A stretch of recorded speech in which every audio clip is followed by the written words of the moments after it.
Here we go, episode 11.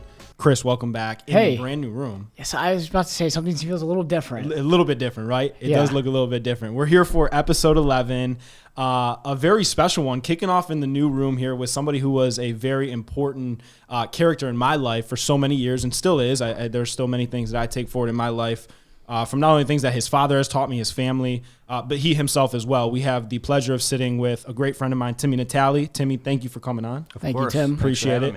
Absolutely. And Tim, if you can, for our viewers here, anybody who might be listening, just kind of give a little background of who it is you are, maybe a little overview before we dive deep into your story of what your story consists of and what brings you to where it is you're at in life today. Sure. As Dom mentioned, I've known Dom for a long time. We grew up together. Our families know each other very well. My story, I grew up just like pretty much everybody else that's watching this. I grew up in a privileged family. I had a lot of opportunities provided to me, and those opportunities didn't mean a lot.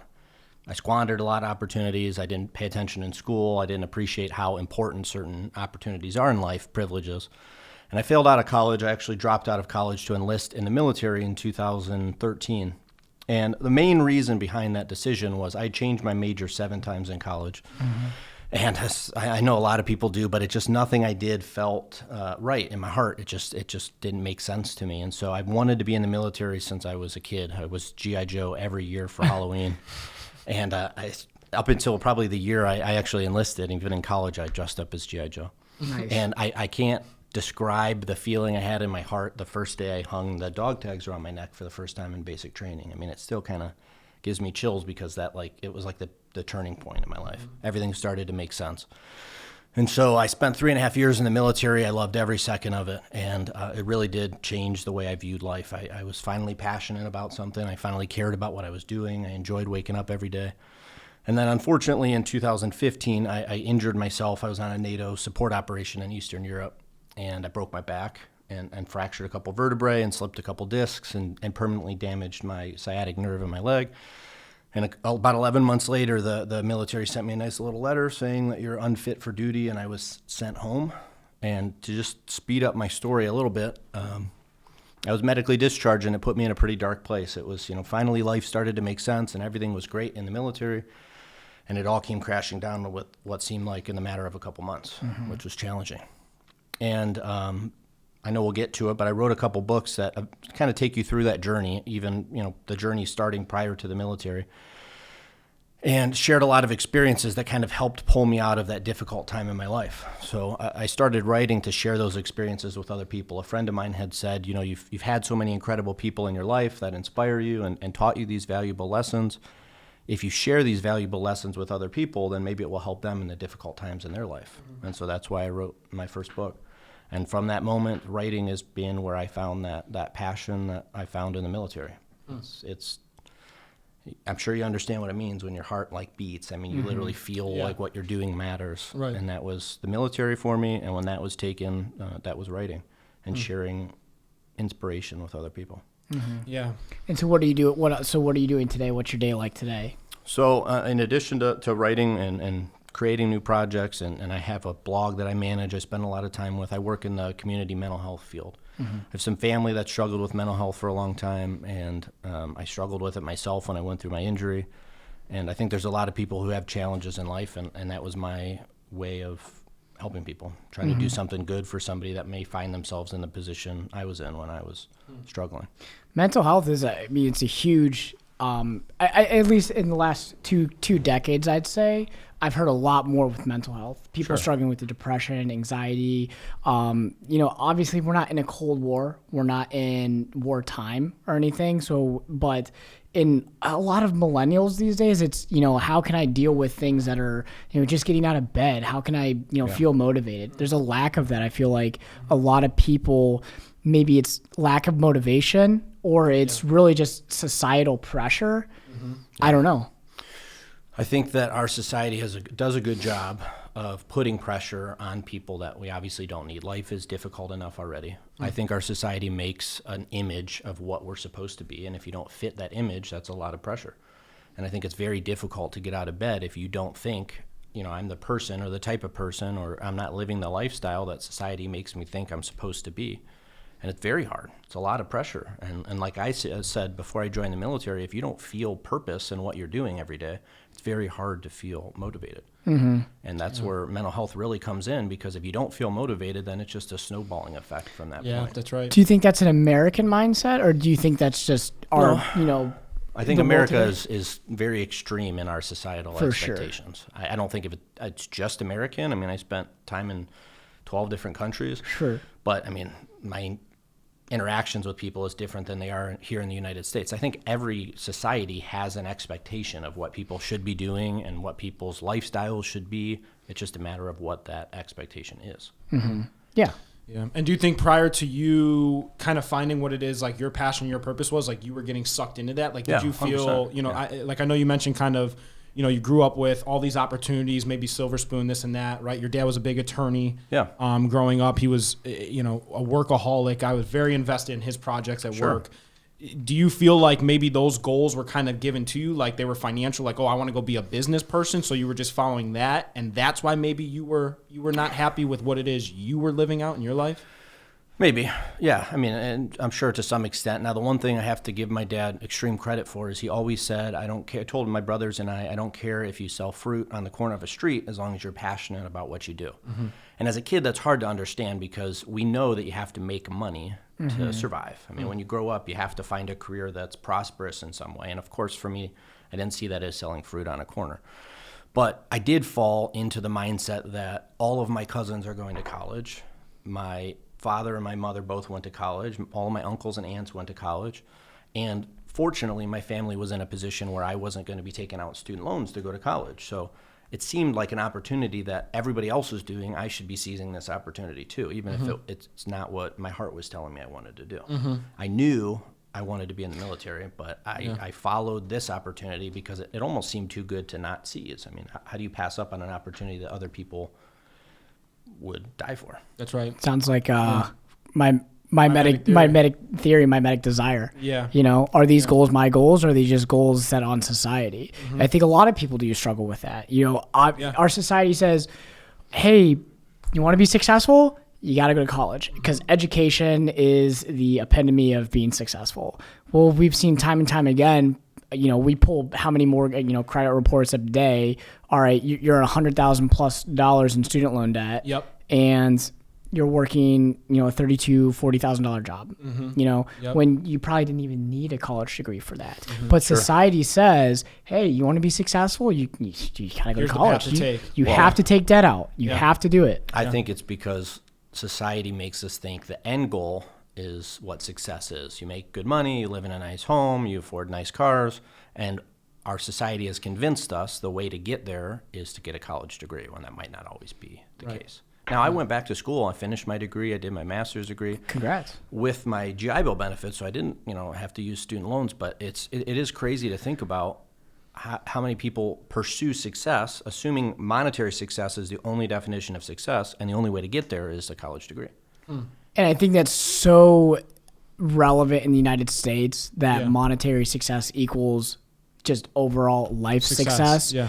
When you look at, you've been to many different countries. Yeah. I mean, how many other countries put, time with family or time on vacation as that being the definition of success? Being able to gather as many experiences in life, they put that on the top of the pyramid, not the monetary gain. Yeah. Success, I think, my definition of success is what makes you happy. If you enjoy doing what you're doing every day, whether it's being a stay-at-home parent, whether it's joining the military, some people love college and that career path, whatever that pure happiness is in your heart, that's success, because you can make $1 million a year and not be happy. Is that success? Just because society tells you it is? I don't think so. And I can tell you, I wrote it in one of my books, the exact words, that I was happier when I was sleeping in a sleeping bag in the mountain ranges of Eastern Europe, freezing, making pennies. Soldiers don't make great money.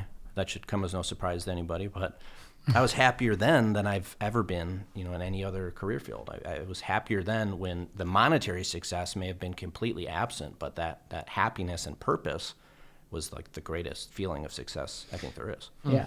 I want to talk about the military. Yeah. So tell us, what was your experience going in? What was basic like? What was the first country you went to? Just, talk about that. People laugh at me because like my wife laughs all the time. Basic training, I loved it because it's like, I'm serious. Like it might sound weird, but like when you've wanted something your whole life, like there's nothing that basic training could throw at me that I didn't know was coming. Sure. Like, it was amazing. And my dad is a very intense guy. Dom knows that. He yelled louder than any of my drill sergeants could. And my dad still tells the story that my drill sergeant came up to him on the day I graduated and said we couldn't break him. Like it just because like that's lifestyle prepared me for basic training. And that's what they're trying to do is break you. They want to break you down as an individual and build you up as a member of a team where you realize that you're part of something bigger than just yourself. So basic training was awesome. I would do it again today if I could. I'd pay money to go back to basic. It was awesome. But then I went to Fort Rucker. I went to basic training in South Carolina. Then I went to Fort Rucker, Alabama. I was in aviation operations, so that's like where my job training was. And in Fort Rucker, I actually got picked up to go to 160th, which is 160th SOAR is a Special Operations Aviation Unit. And I had orders to go to 160th, but not until after I was notified I had orders to go to Germany. So I couldn't get rid of my Germany orders. And I had to go to Germany and do my 2-year tour. I spent about 2 years in Germany technically, but about 13 of those months were bouncing around different Baltic states like Slovakia, Romania, Estonia, Latvia, Poland. And I got hurt in Slovakia in April, and then in August I was done with my tour in Germany, and I had orders to go back to 160th, and I reported to 160th, the training battalion. It's called Green Platoon. And I was there for about 11 months as I was trying to rehab. I was walking with a cane. I mean, I was in pretty bad shape. Had my first surgery, had my second surgery, and then the Army said, there's nothing we can do.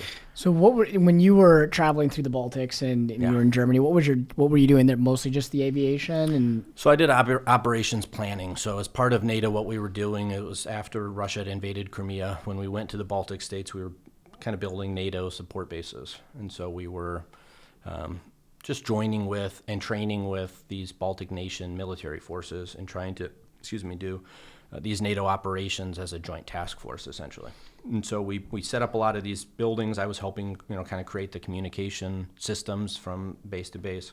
And then we were doing a lot of our training flights. We brought our own helicopters, and we were doing training flights with these NATO countries that didn't have their own aviation support. So we were talking a little bit earlier, before the podcast began, just a little bit about Ukraine, right? And as of today's news, the Biden administration is talking about having 8,500 U.S. soldiers on standby to, go to Eastern Europe.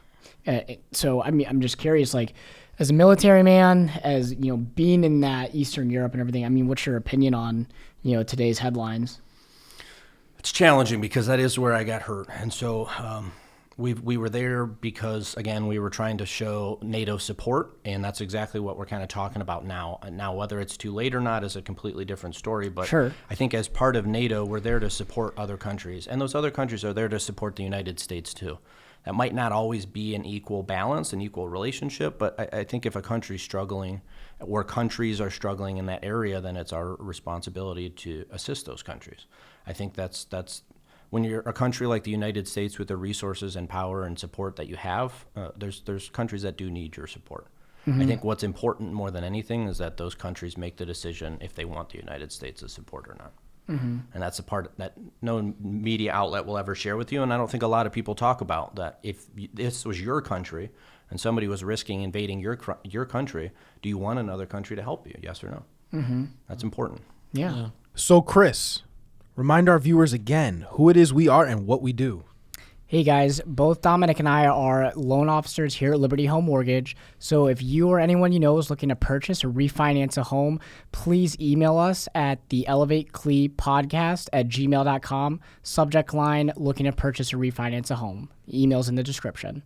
What do you think as far as like lessons overall from anything that you've ever experienced? I got to imagine, I listened to something yesterday, the clip of, it was an ex-Marine talking about some mission that he had with a very well-known mission that ended successfully that everybody knows about now. And the thing he said is everybody now is relying on the military way to build teams.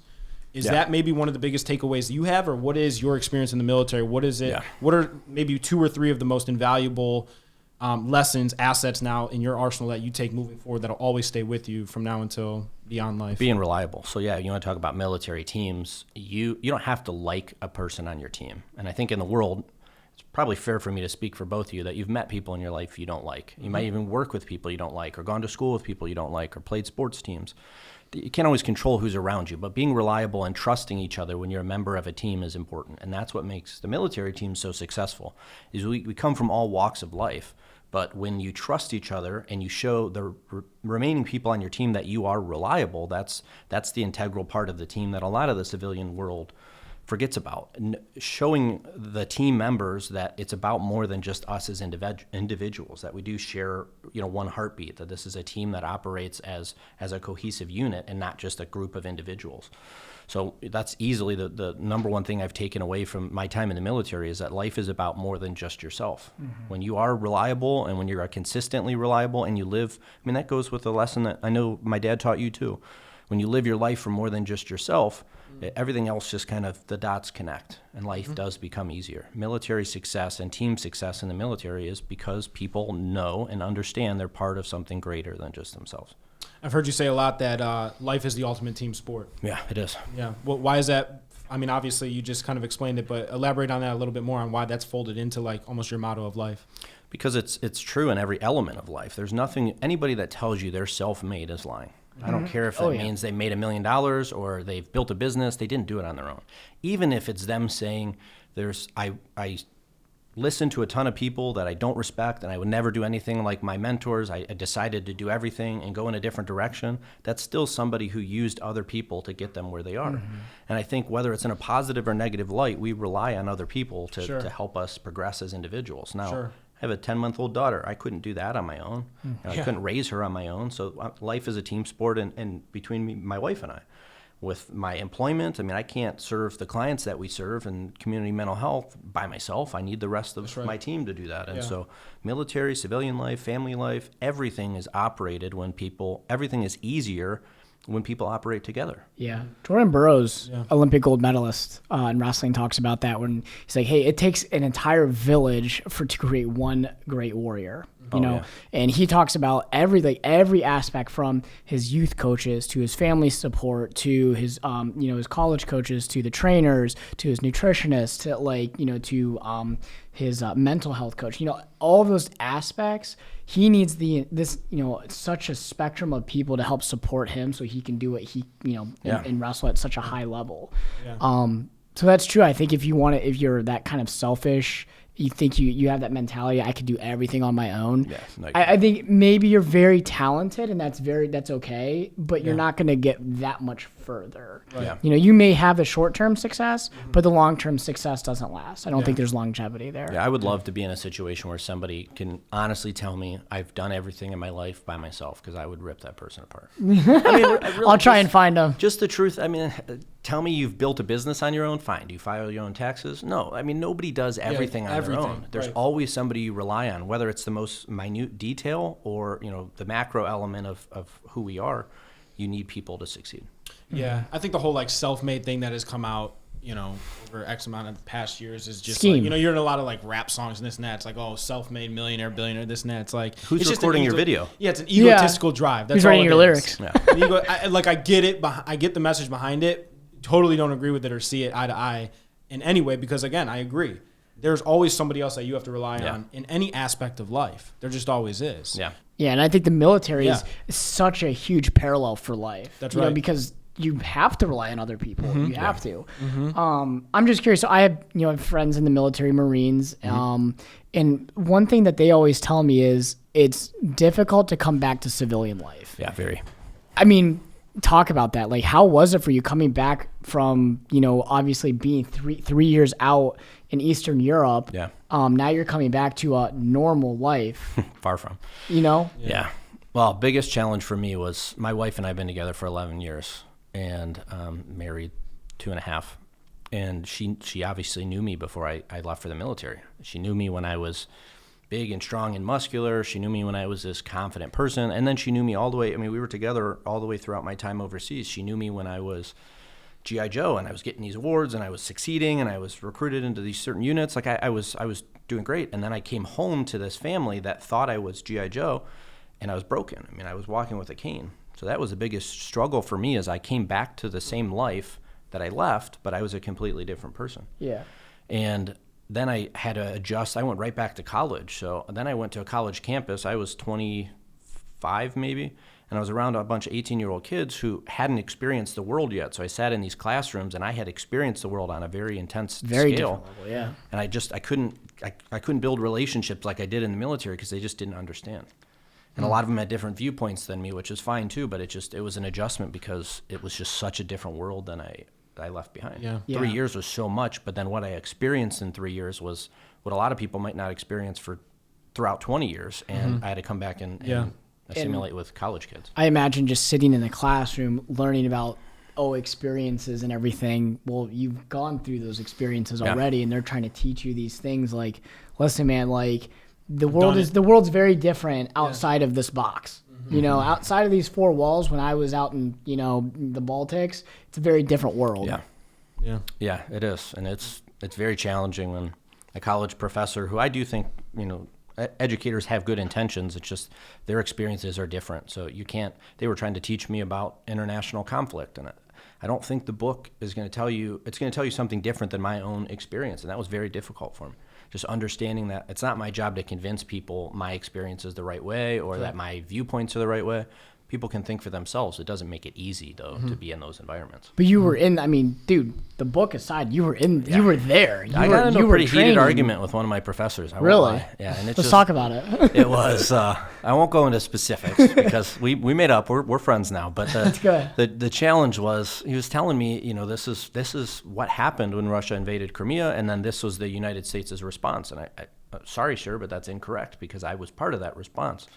And it was a challenge, and he didn't want to let go of what the book told him was right and what these articles were saying. And that's the world we live in, though, too, where you can be very fixed in your beliefs, and already, I'm not willing to change these beliefs. It doesn't matter what you say. Yeah. And that was a challenge as well. Do you mind telling us what he said? Like, what was his reasoning? Yeah, he told me that the United States was moving into the Baltic states not to take over, but to have their presence felt before Russia could make a move. It was almost like saying like it was the United States that's going to be here or Russia, which was not the case. We weren't there to take over countries. We were there to support people that are part of NATO. Like we were doing it with them. We weren't like saying, hey, get out of the way, we're going to fight Russia. Yeah. It's not what it was at all. And it's not what it is now. It's just, that's what NATO is a collaboration of countries that are intended to support each other and work together.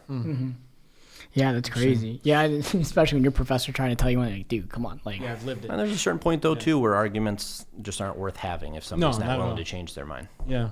Too easy. We disagree. We'll move on. Yeah, I think that's one of the biggest things I've learned over my life as well, especially growing up, like, being close in a family of somebody who struggles with mental illness, addiction, and out of rehab is just like, dude, in those certain moments, like, you're trying to convince somebody that the sky is a different color. Like, it's not happening. And just learning, like, you know what? At the end of the day, we all have blinders on because we all see life through a different lens. It's just a fact whether the sky is actually blue. The perception of it might be different to somebody else just because of what it is they've gone through. And obviously, that's a very dumbed-down example. But in any specific example, I believe we all have blinders on, just realizing that, like, it's not my job to try to convince anybody. I'm not a part of a debate team. No. Nor am I an attorney. I'm not trying to convince anybody of anything. At the end of the day, I'm confident in what it is my opinion and values are, and also respecting the fact that that's the same thing in the life across from me. Or wherever it is. Yeah. I mean, it is difficult when you come across different people that are just like, nope, this is the way it is. There's no way you can convince me otherwise, blah, blah, blah. Like, dude. Tough people to be around that are very set in stone. Not closed-minded. Need open-mindedness. Yeah, exactly. Yeah. And I think that's awesome. Like, the military probably opened up so many different perspectives for you. Yeah. Just being able to, obviously we live, a first world country, live a pretty nice life here, I'd say. And then, obviously you get to go to 12 different countries in a short amount of time and see different perspectives on life. I mean, that's huge. I think everybody should be able to do that. Obviously the military is very nice where you could do that for free. Whereas you want to travel to, Athens, Greece, you got to pay a good chunk of money, but that's the craziest part about life is traveling is important because of course we want to see these experiences and go meet these people. But if you just slow down life enough to realize there's a lot of different people around you. Yeah. I wrote a whole book about it. You have to slow down enough to just experience what's around you. There's a ton of different experiences out there. If you have conversations with people, which I know you guys do all the time, then you get to experience different perspectives, like right here at home, which is just so invaluable. But I think we overlook that because it seems like too easy. Like the experience is here, and to expand your knowledge base is here. You just have to be open to it. Very true. My uncle's from the United Kingdom. He married into the family, and every time I go to his house, I'm like, I feel like I just visited the United Kingdom, man. You know what I mean? There's so many things you can ask and learn about. Yeah. You know? And even nowadays too, like I feel myself in that rut sometimes, where it's like you get caught up in that Groundhog's Day, where you're like, dude, it's the same thing. Repetitive. I'm doing the same actions. Though the people we talk to every day are majority different. And it's like, it really is true. If you just slow down, like it might even be just passing in the gas station or going in out of the bank or the grocery store. But I think like we have this idea of anybody who's like, okay, I'm out there for my aspirations, my goals, this and that. A connection must not come through the lovely woman that held the door for me at the gas station. Mm-hmm. There's no way it could come through that person. So you just like kind of cold shoulder them off, and you look down at your phone and walk into the gas station with just like nodding, saying thank you, without realizing that maybe just sharing a smile or somehow a conversation sparks. Maybe that's the person that kind of leaps you forward in your destiny or something like that, or kind of opens you up to something else. Yeah. You know, we get caught up just thinking that there's no way it can come through that person or this thing, and we brush things off. 18 chapters of that book says otherwise, because my injury physically slowed down life. I mean, when you walk with a cane, you walk slower than you did when you don't have a cane. And so what I eventually realized was I went back to school. I was at Kent State, and I was limping between class to class, and that's a big campus. But I would literally look down at the ground because I didn't really want to. I wasn't getting along with the other students. I didn't feel like I fit in. I was just like one destination to the next. And then I kind of realized that like I'm wasting so much of life by literally looking at the ground and just going from one place to the other. And I realized that if I just picked my head up, walking this 5-minute trip to another building, there's so much more life that you could see. And I had such a different appreciation. It was a revelation of sorts, a different appreciation when I realized that there's a lot of really incredible things that God puts in our lives. We just sometimes aren't willing to like look around and realize. Somebody opening a door. I mean, there's a homeless gentleman I had a conversation with in that book. There's a lady in the waiting room at the VA. I mean, just people that you never in a million years would have thought I'm going to have a meaningful conversation with this person. But each and every one of those people played an integral role in my ability to pull myself out of that rut in life, to pull myself out of this pity party I was having about my injury, and to realize that life doesn't have to be miserable. We have to be open. We have to literally open your heart to what's around you. That's crazy. Marcus Aurelius talks about this in Meditations, and he's talking about it, describing, Rome at the time. Obviously, you have the aqueducts, the Colosseums, the Pantheon, a bunch of amazing things that in Rome that are just breathtaking. Yeah. And what he talks about is the wheat that's just going through the wind that's going right through the wheat and everything. He's just talking about how amazing that one little thing in life is. And it's just like, dude, you have all these amazing things to talk about, but he chooses to talk about something that everyday people pass by. But he's saying that's an amazing thing right there. That thing that's going on right now in nature is just that takes my breath away. That's so interesting. Somebody opened me up to this, but it's like part of in the morning what I try to do is get my mind on the right track for the day is just like go through some things of gratitude. And like lately, the little things that I have to find myself being grateful for, the things you overlook is the fact that you can walk into your bathroom and go like this and water just pours out. Yeah. Or like when you get in the shower and it warms up, you could pull a lever and it just comes out. Like a lot of people don't have that in our world still, unfortunately. Oh, I know. To stop and slow down. Like everybody says, oh my God, I'm so grateful for this home, for my truck, for my job, this and that. But it's like, what about the fact that you can literally pull a lever and warm water comes out for you to clean yourself? As much as you want. As much as you want. We live in the greatest time period in the greatest country in any time period that you can think of. Yeah. I mean, life today is much easier than it was back in the 1880s. You could be the richest person in 1852, but that sucks compared to being the poorest person in the United States today. Yeah. You know what I mean? Yeah. They didn't have running water back then. You had to go outside and take a dump. Yeah, Tim, did you find that in your traveling around many countries, were there certain experiences in certain countries that stuck out to you where the people had much less than what it is we had back home or back here? All of them. Their appreciation level is much higher? I don't even remember what the currency was called. It might be zloty or that might be Poland or something. But in Latvia, we had all that. We had exchanged our currency because we went out onto the town and we would buy souvenirs and stuff like that. And I remember we were leaving, and I remember thinking to myself that exchange rate was nuts. So, I mean, you could buy a hamburger for what would be like 90 cents, US dollars. So even though you could do that in the United States, I'm talking about like real meals would be like less than $1. So we had all this currency, and I remember thinking, like, we're not going to take this because we're looking at like $12 in U.S. currency. So let's go into the village and give it to the people that are there. And we did, and we literally were able to buy food for like 12 people that were just sitting at this cafe for like $20 US. And I remember like their expression is something I'll never forget. Like the world changed. I mean, that's not a country like we think a lot of third world countries. Like I'm not saying that's what Latvia is, but just the fact that $20 US had that impact on 12 people, where most of us in this room could go buy a $20 lunch and you wouldn't blink twice about it. Yeah, right. It's crazy to think about that. And then it really does ground you in like what we have and what we're fortunate for and what opportunities we have, because the world is just so much different.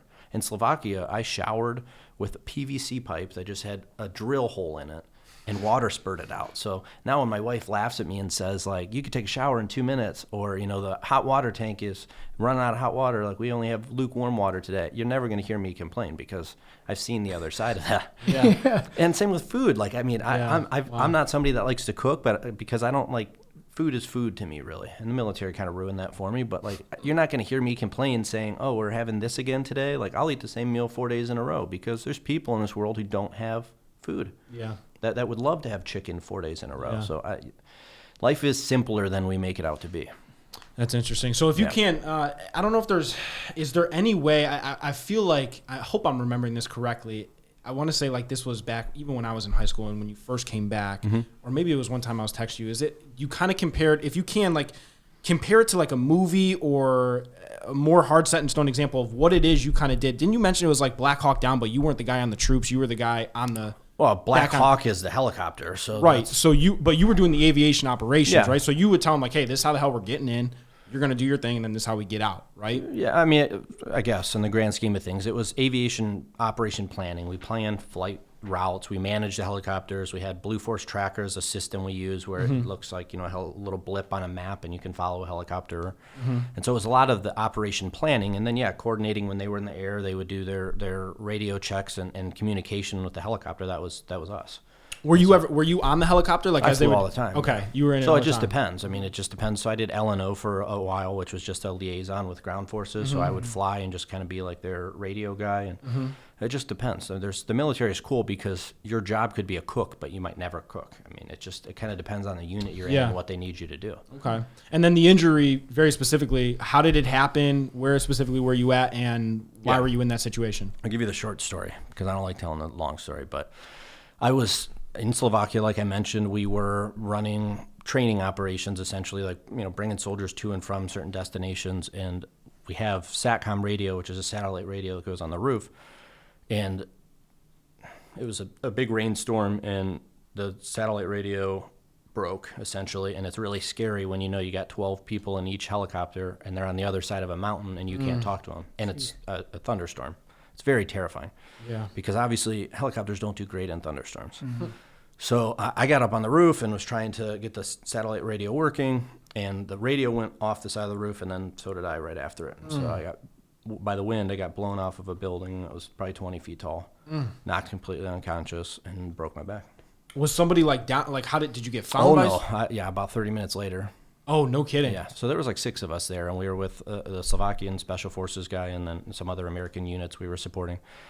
And, some Slovakian guy with a huge beard came and woke me up and dragged me back in the building, and I woke up getting dragged by some bearded guy that didn't speak English. It was wild. Jeez, oh, man. It was a very unique experience, but he gave me a patch off his arm, because there were Slovakian guys in the helicopters too, and he just, he knew what I was trying to do was help these people just to make sure we had radios to get them back home safely.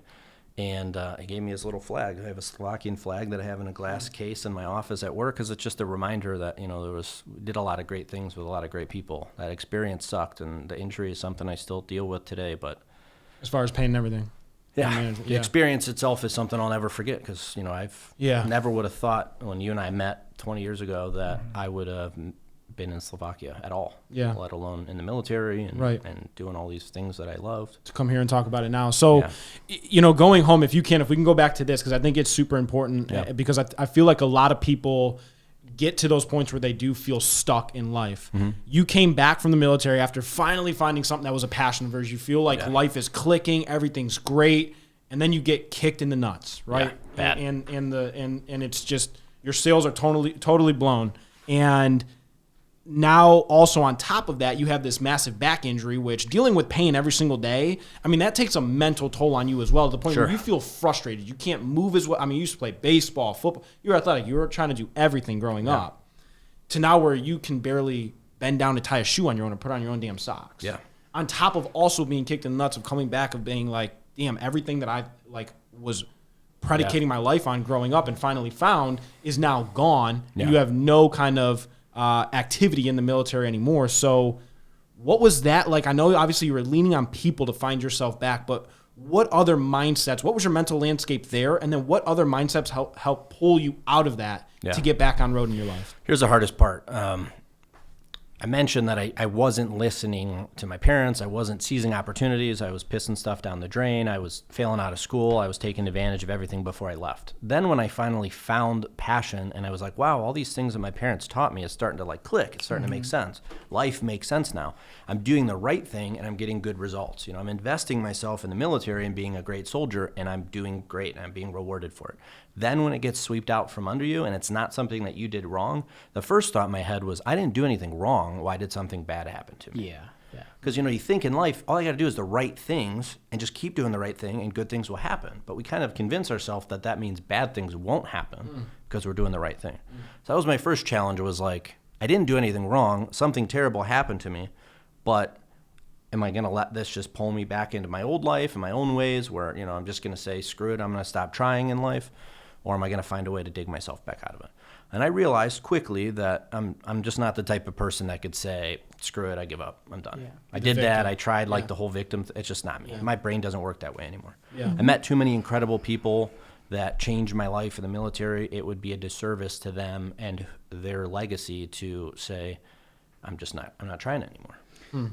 So I picked myself back up. And coincidentally, I think God works in very mysterious ways. My dad got diagnosed with ALS 2 weeks after I had my second surgery, which was 2 weeks after I got discharged. So within a month of coming home, I'm facing this life-changing injury. My dad is now facing this terminal illness. And I can't help but think God put obstacles in my dad's life and my life at the same time, because he knew these two are inseparable and they're going to use it to build off of each other and find a way to get through this. And I'm sure that's what's happened. It is. I mean, he understands my frustrations. He understands what it feels like to be vulnerable. It sucks that we're both dealing with what we're dealing with, but I do think God gives you the support you need in life. You just have to be willing to look around and be open to what that support looks like. We expect that the good things in our life and the things we pray for come in like a nicely wrapped box with a bow on top that says, here's what you asked for. It's not really what happens. You have to be open to looking around a little bit and exploring, you know, what tools do I have in my life to help me succeed. So for the average person, I would think going through this would be super difficult. Absolutely. You know, but do you think, like, to help you cope with it, is it religion? Is it just, you know, was it military? So, definitely religion. Faith has always been a huge part of my life, but physically the people in my life were what helped me the most. Knowing that you have, again, going back to nobody gets through life on their own and life being a team sport. When I was still in Germany, I started writing thank you letters to my family saying, you know, I'm having a really hard time, but this is something that you taught me that helped me. You know, Dad, you taught me about how to overcome adversity, and I would write him a thank you letter telling him about that. And a close friend of mine said, these are incredible lessons, and if you shared these with other people, I'm sure it would help them if they're going through difficult times in your life. And that was literally why I wrote my first book, because each chapter was based off of that thank you letter I wrote my family saying, life's kicking my ass, but you taught me something that's helping me.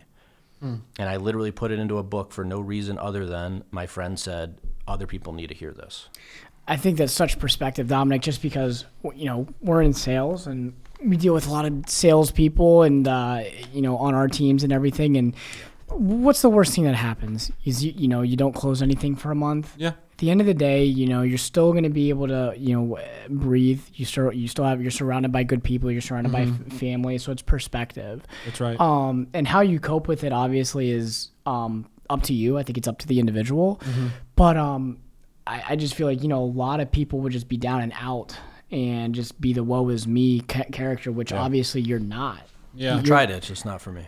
Exactly. So I think that's, a very good lesson to be learned is, and we were talking about, the attitude of gratitude and everything a little bit earlier, but even when you're a sales guy like you and I mean, sometimes the market just, you're SOL sometimes. You can put as much effort and energy into something that you're very passionate about, but you don't get the results you want. But at the end of the day, it's not about that goal. It's not about that monetary gain. It's, just about picking yourself up and moving forward. Which definitely sucks sometimes. Like it definitely sucks. You don't get the results. You said you don't get the results you want, but you don't get the results you want now. If you stay on the same path, they'll come. It's just we have to convince ourselves that stuff sucks right now, and that's it repetition. Doesn't have to be like this forever. It's challenging. I think it's it's almost. You have to have a maturity level to that because I feel like that's very hard to teach like a child. Yeah. I think you have to go through that time and time again before you're able to actually, before it clicks. Life's got to beat you down a little bit. Yeah, exactly. You have to know why you're on the path that you're on. I mean, if life kicks your ass, but you still understand why you're going through this adversity, then it makes it a little bit easier because you understand there's a purpose behind the pain. Nobody likes to deal with pain that doesn't have a reason behind it. But for me, knowing I'm on this path of pain, and I'm going through this recovery because I need to get to the other side. I know one day I'm going to have the family of my own, and it was before my daughter was born. And I remember thinking, like, I'm not going to raise a child and tell them to live a life of purpose and passion and to never give up if I'm like thinking about giving up myself. So I had to understand the reason for being on this path is because there's somewhere I want to go. And if I want to go to that place, I have to get through this obstacle, or I don't. I either give up or I push myself through it. You have to find a reason to get through the hard times, like you said, or it will crush you every time. Is that a lot of advice that you give to like your patients now? Yeah. And just kind of being able to tell them, like, I know I don't want to say cliches, but I do because the cliches are cliches for a reason because they're true. Well, I've lived the cliches, so I will happily tell somebody a cliche if I believe it to be the truth. And tell my patients all the time that it's hard to see the light at the end of the tunnel when you're just getting to the front of the cave. When you see darkness for the first time, you're thinking, could this be something that's over tomorrow, or could this be 3 years of pain that I'm going to experience? There's no way of knowing that when you first start. So it's very hard to think about, how am I going to get past this, or this will get better. And I tell my patients a lot that you have to trust that what you're doing is for the right reason, and you have to trust that if I just hold on long enough, there will be light at the end of the tunnel. I can't give up. That's the only thing you can't do when things get hard is give up. Mm-hmm. Sometimes you don't know what to do. Sometimes there is no fighting back when life gets challenging. Sometimes it's just holding on long enough where I'm just not giving up. I'm going to weather the storm, and I'll be a better person when I get to the other side. Faith for the middle. Yeah. I mean, that's a powerful thing. Because oftentimes it's easy to like get going. It's easy to have the start. You have a lot of motivation at the beginning. It's easy to be at the end because that's typically when you're realizing whatever the goal might be, even though the end is never actually the end. It's just like a perceived end. In the middle is when it's tough. Yeah. When you have to work the long hours, when you do get kicked in the nuts, or, when you do relapse, right? And that's the thing too I think people need to understand is like you said, it's not wrapped in this perfect, beautiful gift that says, okay, here it is. You open it up and now you get to experience it. Like you got to go through the challenges. I think that, like we are the clay on the wheel, and God is the potter, and he's literally, every time that there's some challenge or adversity that comes in our life, that's where everything was fine. We were up on the vase looking all beautiful, and then all of a sudden that adversity comes, and that's where he puts us back on the wheel, and he's trying to rough off some edges that he noticed and some blemishes, all right? Or as the dust settled, right? He's just cleaning it off. But that's the adversity that comes to us in life, is where he's trying to mold us and shape us for those further things that we have aspirations or visions for in the future. And oftentimes we get so caught up in the fact that, like, oh my God, I was on the path to do this, but this came, not realizing that sometimes those perceived setbacks are really just setups for things in the future that could bring you there even further, right? Or to also be the person, because here's the thing that I always like, that helps me with adversity, is saying, if you give yourself, let's say, a 10-year goal, at the end of those 10 years, you're not going to be the same Chris, you're not going to be the same Timmy, and I'm not going to be the same Dom. Yeah. It's just a fact. What's going to change me is the challenges, the adversities along the way. That's going to mold me into the person where, let's say it's a goal to acquire a certain amount of wealth, okay? Well, you need to be the type of person that knows how to hold on to that and manage that at that time.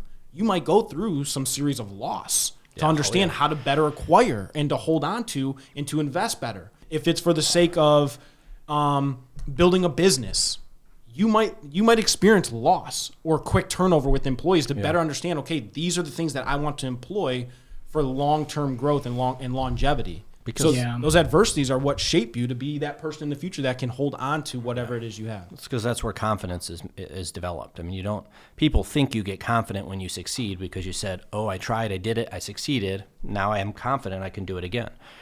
Last year, I made a bunch of money in the stock market, and I thought, oh my God, I'm a genius because I did something right. But then when things turn against you, you're like, holy crap, where's all my confidence now?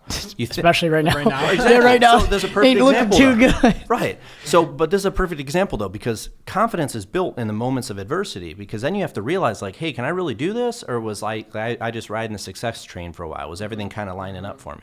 And so I really do think success is built in adversity. And I'll tell you, I don't ever accomplish the goals I set for myself because they're so astronomical, because I know setting astronomical goals will force me so far out of my comfort zone. It really will develop me, 10 years from now to a person not even close to who I am today. I'd rather set a goal saying I'm going to read 60 books next year, knowing God willing I might only read 20, because if I set a goal saying I'm going to read 10 books, then I might only read 5.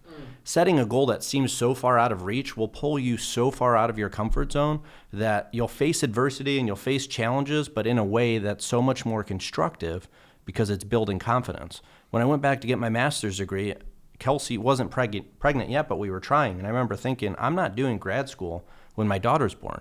So I wanted to go back to school for leadership. And I called the bursar's office and I said, I'm going to do this program. I'm going to do it in 14 months.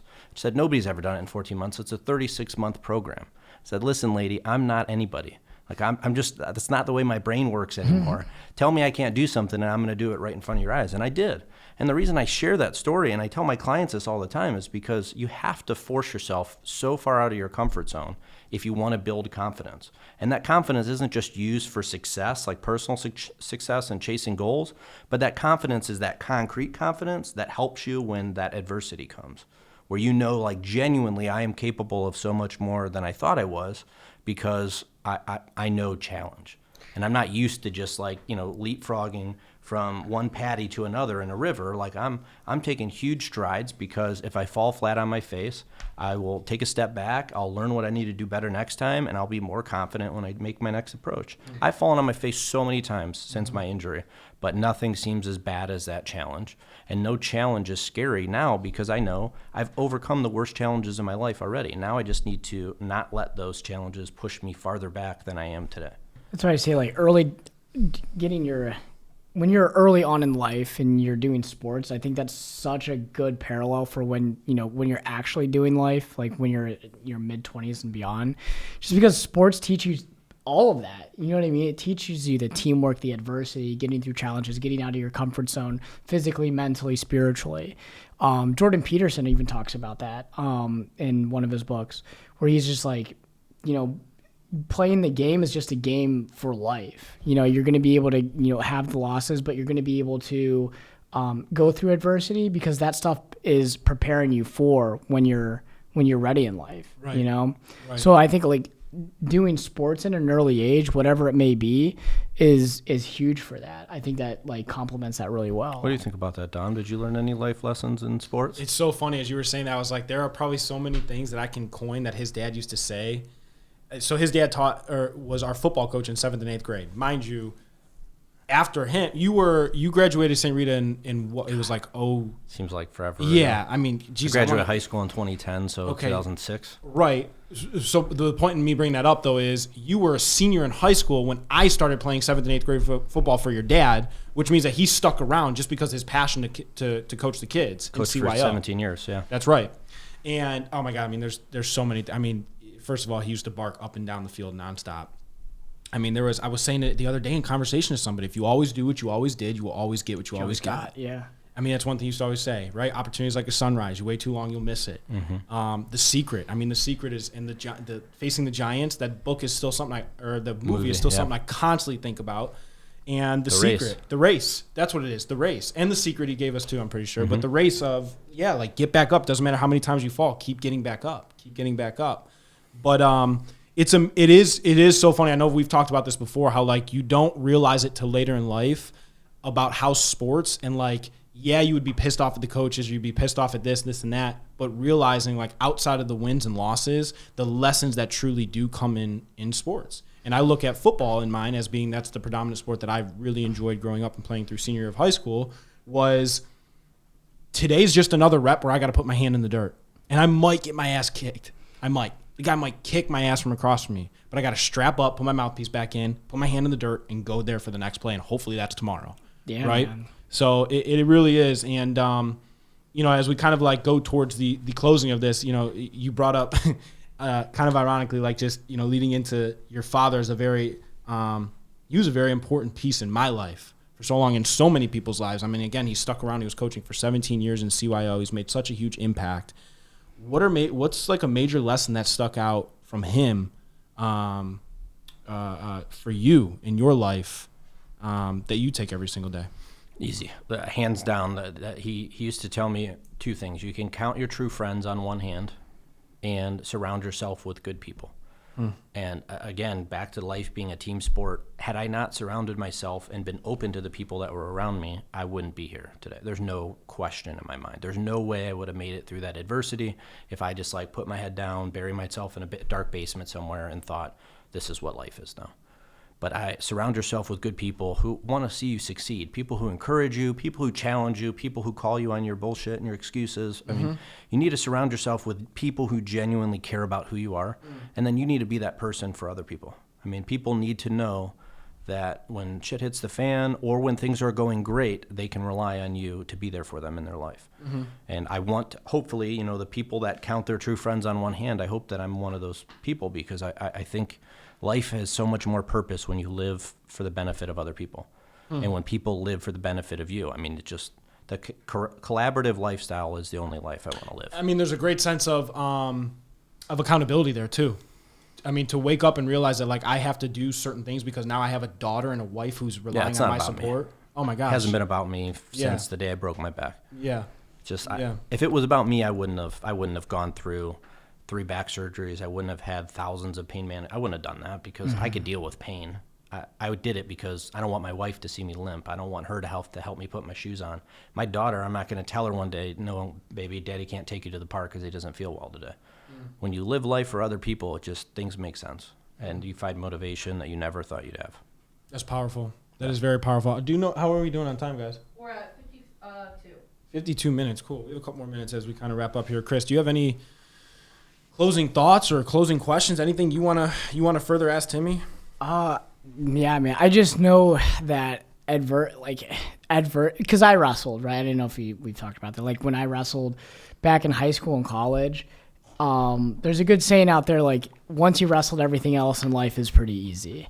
I gotta say, like, dude, I've gone through some pretty tough times in wrestling, and, obviously the military is a big, attest to that as well, but geez, man, I think the theme of just going through that adversity, you have to go through it because you're not going to get through life and be successful in life if you don't have that adversity early on, And I mean, I know with you in football and, obviously you in the military, I'm sure you guys can attest to it, but geez, man, like I look back at in the moment when we were running wind sprints back and forth on an empty stomach, hundreds of times, like, I'm like, dude, what is this for? Like, I'm already down in weight.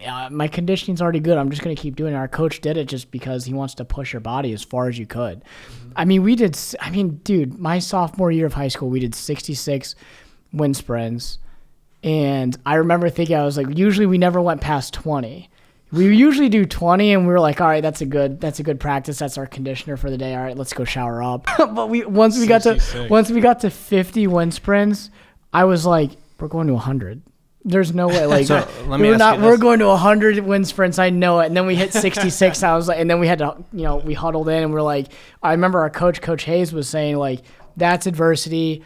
That's how you push your body. Yeah. That's how you, like, you guys, like, all of you thought we were done at 20. We did 66.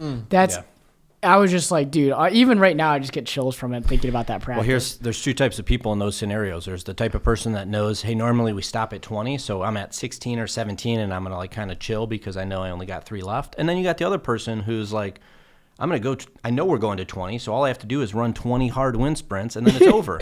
But then when you realize, like, 21, 25, it's like, oh, crap. But, like, that adversity changes life forever. And I have to say, it sounds crazy, and it's another thing my wife laughs at, but, like, I look for adversity in my life now because when life is too comfortable, I get uncomfortable. Like, life's been so hard for so long that it's like, I don't want things to be easy anymore because then all that challenge is wasted.